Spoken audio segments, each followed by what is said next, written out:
Assalamualaikum warahmatullahi wabarakatuh. Perkenalkan, nama saya Iftitania Ardelia Putri. Saya dari kelas 81 dan saya sebagai ketua kelompok 1. Saya dan teman saya akan mempresentasikan materi IPS kelas 8 semester genap, yaitu tentang penguatan ekonomi maritim dan agrikultur di Indonesia. Penguatan ekonomi maritim dan agrikultur di Indonesia. 1. Penguatan ekonomi maritim. Untuk mendukung ketersediaan komoditas perdagangan antar negara atau internasional, perlu upaya peningkatan ekonomi maritim, sebab sektor ini merupakan unggulan yang dimiliki Indonesia. A. Potensi ekonomi maritim Indonesia. Ekonomi kelautan merupakan kegiatan ekonomi yang dilakukan di wilayah pesisir dan lautan serta di darat yang menggunakan sumber daya alam dan jasa-jasa lingkungan kelautan untuk menghasilkan barang dan jasa. Ekonomi maritim merupakan kegiatan ekonomi yang mencakup transportasi laut, industri galangan kapal dan perawatannya, pembangunan dan pengoperasian pelabuhan, beserta industri dan jasa terkait. Sumber daya alam yang besar dan letaknya strategis berada di persilangan Samudra Hindia dan Samudra Pasifik, serta posisi Indonesia sebagai negara kepulauan terbesar di dunia seharusnya menjadi kekuatan penting yang dapat dimaksimalkan pengembangannya. Banyaknya kekayaan yang terkandung di laut secara utuh, baik di dalam, di dasar, maupun di atas permukaan laut, merupakan potensi ekonomi yang mampu memberikan kontribusi nyata bagi perekonomian nasional. B. Kondisi ekonomi maritim di Indonesia dan negara-negara ASEAN. Keprihatinan terhadap sektor kelautan nasional mengharuskan adanya kebijakan strategis untuk mempercepat pengembangan keunggulan di berbagai subsektor kelautan. Pembangunan ekonomi maritim ingin menjadikan kekayaan potensi kemaritiman sebagai landasan untuk mengadakan ketersediaan infrastruktur yang berkualitas, terutama di sektor kemaritiman. Dengan demikian, iklim bisnis dan investasi maritim yang baik akan berkembang. Pembangunan ekonomi maritim akan membawa industri pada kebutuhan akan sumber daya manusia kemaritiman dan inovasi teknologi yang berbasis pada pendidikan kemaritiman yang unggul dan modern. Jika proses ini dapat berlangsung, maka pembangunan ekonomi maritim dipastikan akan dapat membawa masyarakat ke arah kemakmuran. Pembangunan di bidang kelautan diarahkan untuk mencapai 4 tujuan, yakni 1. Pertumbuhan ekonomi tinggi secara berkelanjutan. 2. Peningkatan kesejahteraan seluruh pelaku usaha, khususnya para nelayan, pembudidaya ikan, dan masyarakat kelautan lainnya yang berskala kecil. 3. Terpeliharanya kelestarian lingkungan dan sumber daya kelautan. 4. Menjadikan laut sebagai pemersatu dan tegaknya kedaulatan bangsa. Selanjutnya, kondisi ekonomi maritim di Indonesia dilihat dari A. Sektor pelayaran. Sebagai negara kepulauan terbesar di dunia, industri pelayaran merupakan infrastruktur dan tulang punggung kehidupan berbangsa dan bernegara. Namun, dalam realita, industri pelayaran nasional saat ini dalam kondisi belum begitu baik. Ditinjau dari segi daya saing, pangsa muatan armada kapal nasional masih tergolong rendah. Industri galangan kapal yang sebenarnya sangat strategis karena mempunyai rantai hulu hilir yang panjang, hingga saat ini belum berkembang. Sistem pelabuhan nasional saat ini hanya berperan sebagai cabang atau ranting dari Singapura atau pelabuhan luar negeri lainnya. Pelayanannya masih belum efisien dan belum produktif. Daya saing sumber daya manusia di sektor pelayaran masih relatif rendah. B. Sektor perikanan. Potensi sektor perikanan Indonesia sangat besar dan sepantasnya Indonesia menjadi negara industri perikanan terbesar di Asia.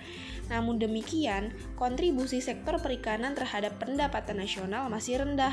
Pertambahan kawasan budidaya perikanan pun sangat kurang. C. Sektor pariwisata bahari. Pengembangan pariwisata bahari diyakini dapat mempunyai efek berganda yang dapat menyerap tenaga kerja, meningkatkan pendapatan masyarakat, mendatangkan wisatawan yang berasal dari luar negeri atau devisa. Selain itu, pengembangan pariwisata bahari mempunyai dampak positif untuk tumbuh bangkitnya jiwa dan budaya bahari yang dapat memberikan efek berganda dalam mendorong terwujudnya negara maritim yang tangguh. Namun demikian, hingga saat ini pariwisata bahari belum berkembang dengan baik. C. Strategi dan kebijakan pengembangan ekonomi maritim di Indonesia.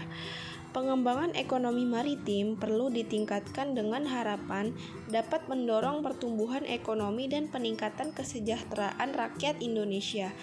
Pengembangan ekonomi maritim sangat diperlukan, mengingat besarnya potensi ekonomi maritim yang kita miliki. Namun, besarnya potensi tersebut belum dimanfaatkan secara optimal dalam pembangunan nasional. Kebangkitan ekonomi kelautan Indonesia ditandai dengan perubahan paradigma pembangunan nasional dari pembangunan berbasis daratan menjadi pembangunan berbasis kelautan. Hal ini akan memacu berbagai produk kebijakan publik, infrastruktur, dan sumber daya finansial yang terintegrasi menunjang pembangunan kelautan. Melalui perubahan basis pembangunan dari basis daratan ke lautan, maka pelabuhan, armada pelayaran atau transportasi laut akan lebih maju dan efisien. Semua produk dari pertanian tanaman pangan, hortikultur, perkebunan, kehutanan, peternakan, bahan tambang dan mineral, dan manufaktur akan lebih berdaya saing karena biaya logistik akan lebih murah dan pergerakan barang akan lebih cepat. Bentuk kebijakan lain di bidang ekonomi maritim adalah dalam menyambut ASEAN Connectivity, Indonesia menyiapkan 5 pelabuhan besar. Selain itu, dalam pembangunan ekonomi maritim juga telah disiapkan kerangka regulasi yang sesuai dengan semua pihak. Karena regulasi tiap negara di ASEAN sangat berbeda-beda, maka diperlukan harmonisasi regulasi. Menjelang pemberlakuan MEA, mengatasi masalah sektor perikanan menjadi sebuah keharusan. Kendala kita menghadapi MEA sekarang ini sesungguhnya bukan pada aspek perikanan itu sendiri, tetapi lebih kepada aspek pemberdayaan, terutama pemberdayaan nelayan. Karena nelayan sebagai pelaku utama perikanan, jika nelayan tidak juga beranjak dari kemiskinan, maka produktivitas menangkap ikan menurun, dampaknya pendapatan akan turun. 2. Penguatan agrikultur di Indonesia. Ekonomi agrikultur merupakan upaya peningkatan perekonomian dengan memberdayakan sektor pertanian. Agrikultur merupakan kegiatan pemanfaatan sumber daya hayati yang dilakukan manusia untuk menghasilkan bahan pangan, bahan baku industri, sumber energi, atau untuk mengelola lingkungan hidupnya. Kegiatan pemanfaatan sumber daya hayati yang termasuk dalam agrikultur biasanya dipahami orang sebagai budidaya tanaman, bercocok tanam, atau pembesaran hewan ternak. Agrikultur dapat pula berupa pemanfaatan mikroorganisme dan bioenzim dalam pengolahan produk lanjutan, seperti pembuatan keju dan tempe, atau sekedar ekstraksi semata, seperti penangkapan ikan atau eksploitasi hutan. A. Potensi agrikultur di Indonesia. Indonesia sebagai salah satu negara yang termasuk dalam wilayah tropis memiliki potensi pertanian yang sangat baik. Salah satu produk pertanian Indonesia yang berpotensi menjadi andalan adalah produk pertanian segar dalam bentuk buah-buahan dan sayuran. Produk lain yang turut menjadi andalan adalah rempah-rempah dan bahan bakar nabati atau BBN. Indonesia merupakan negara agraris yang memiliki sumber daya alam yang banyak untuk produk pertanian. Di sektor pertanian, Indonesia memiliki beragam jenis tanaman. Hal ini didukung kondisi iklim tropis. Di bidang tanaman pangan, Indonesia memiliki tanaman unggul seperti padi, kedelai, kacang tanah, ubi kayu, dan berbagai varietas yang lain. Pertanian merupakan sektor yang memiliki peranan signifikan bagi perekonomian Indonesia. Sektor pertanian di Indonesia merupakan kontributor besar dalam pendapatan nasional, penyerapan tenaga kerja, penyediaan pangan, dan penyediaan bahan baku industri. B. Peran agrikultur di Indonesia. Pertanian atau agrikultur merupakan sektor primer dalam perekonomian Indonesia. Sektor ini merupakan sektor penting untuk menyumbang hampir setengah dari perekonomian. Selain itu, agrikultur juga berperan sebagai penghasil devisa negara melalui ekspor. pembangunan sektor agrikultur Indonesia sampai saat ini masih belum dapat memberikan sumbangan yang tinggi jika dilihat dari tingkat kesejahteraan pelaku sektor dan kontribusinya dalam pendapatan nasional. Pembangunan agrikultur atau pertanian di Indonesia mempunyai peranan penting, antara lain potensi sumber daya alam yang besar dan beragam, pangsa terhadap pendapatan nasional yang cukup besar, besarnya pangsa terhadap ekspor nasional, besarnya penduduk Indonesia yang menggantungkan hidupnya pada sektor ini, perannya dalam penyediaan pangan masyarakat dan menjadi basis pertumbuhan di pedesaan. C.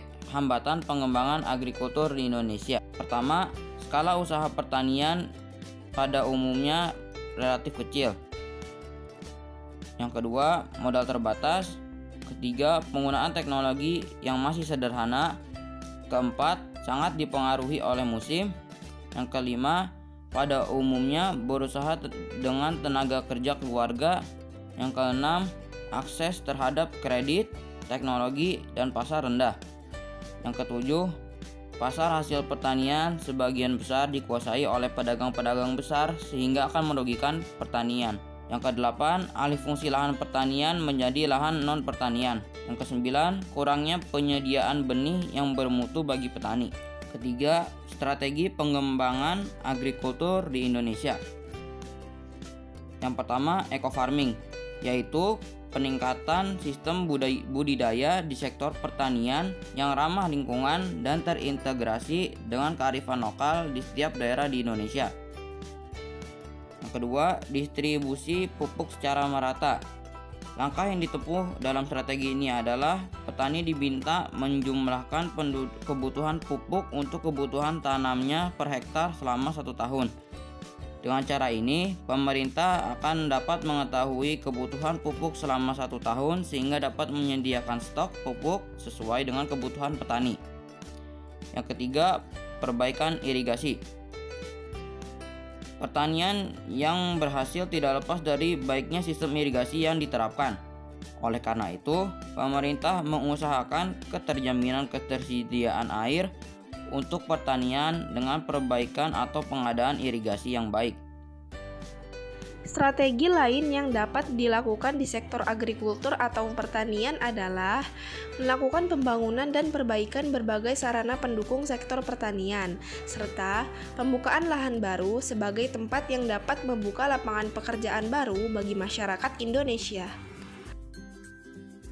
Demikian presentasi yang dapat saya dan teman saya sampaikan. Kurang lebihnya mohon maaf. Wassalamualaikum warahmatullahi wabarakatuh.